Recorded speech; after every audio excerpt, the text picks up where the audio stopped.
আসসালামু আলাইকুম। আজ আমি আপনাদের দেখাবো কিভাবে ঘরে সহজেই প্রসেস চিজ তৈরি করতে পারেন। প্রথমে আমি মজারেলা চিজ বানিয়ে নিচ্ছি। মজারেলা চিজ বানানোর রেসিপিটি এই ভিডিওর ডিসক্রিপশন বক্সে দেয়া আছে, আপনারা চাইলে দেখে নিতে পারেন। তো এখন আমি আপনাদের দেখাবো কিভাবে সলিউশন তৈরি করবেন। এখানে আমি 1 চামচ লেবুর রস নিয়েছি। আপনি চাইলে বাজার থেকে সাইট্রিক অ্যাসিড কিনেও আনতে পারেন। এখন এর মধ্যে দিয়ে দিচ্ছি 1 চামচ বেকিং সোডা। বেকিং সোডা দিতেই দেখবেন বিক্রিয়া হয়ে এভাবে ফেনা হচ্ছে। এরপর আমি দিয়ে দিব একটু লবণ। আমি সল্টেড চিজ তৈরি করব, এজন্য এখানে আমি লবণ ব্যবহার করছি। সমস্ত ফেনা কেটে গিয়ে এরকম হয়ে গেলে এটি ব্যবহার করার উপযোগী হয়ে যাবে। এখন আমি ব্লেন্ডারে চিজ দিয়ে দিচ্ছি।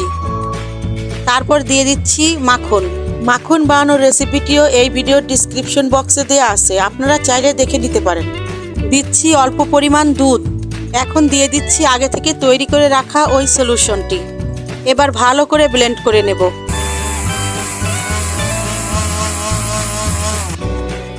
তো ব্লেন্ড করার পরে দেখবেন এরকম ঘন হয়ে গেছে। এরকম ঘন না হওয়ার আগ পর্যন্ত ব্লেন্ড করতে থাকবেন। এখন আমি পরবর্তী প্রসেসে চলে যাব। এবার আমি এই চিজটুকু একটি কাচের বাটিতে ঢেলে নিচ্ছি। আপনি চাইলে স্টিলের বাটিও ব্যবহার করতে পারেন। আমি এইরকম একটি বক্সে মাখন ব্রাশ করে নিচ্ছি।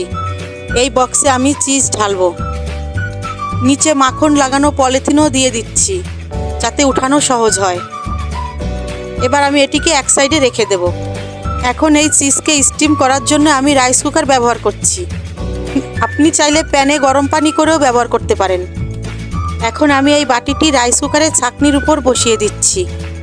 এবার এভাবে অনবরত নাড়তে থাকবো। নাড়তে নাড়তে দেখবেন এটি ধীরে ধীরে পাতলা হয়ে যাচ্ছে। ঠিক এরকম পাতলা হয়ে গেলে নামিয়ে নেব। এবার আমি ওই মাখন ব্রাশ করা বাটিতে চিজটুকু ঢেলে নিচ্ছি।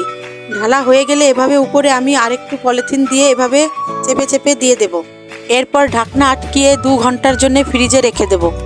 আপনি চাইলে সারা রাতও রেখে দিতে পারেন। বাস তৈরি হয়ে গেল সুস্বাদু প্রসেস চিজ। দেখুন আমার চিজটি কত সুন্দর হয়েছে। আমার ভিডিওটি ভালো লাগলে অবশ্যই একটি লাইক করবেন। আর এইরকম আরও মজার রান্নার ভিডিও পেতে আমার চ্যানেলটি অবশ্যই সাবস্ক্রাইব করবেন। সবাই ভালো থাকবেন। আল্লাহ হাফেজ।